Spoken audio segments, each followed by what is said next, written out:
Ja, Bi, ini kita nanti nggak ada yang buka puasa, bah. Makanya itu gue juga bingung, malah kita pada nggak ada yang punya duit lagi. Gimana bisa ini kita buat beli takjil? Udah nggak usah dipikirin, ntar juga kita bakal buka puasa kok. Gila lo ya, buka puasa pakai apaan? Hah? Pakai obeng? Pakai tanah liat? Hah? Pohon rambutan, kalian mau lu rebus?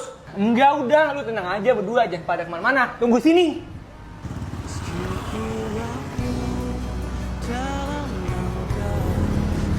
Bu, saya boleh minta gorengannya nggak, Bu? Buat buka puasa, Bu. Boleh.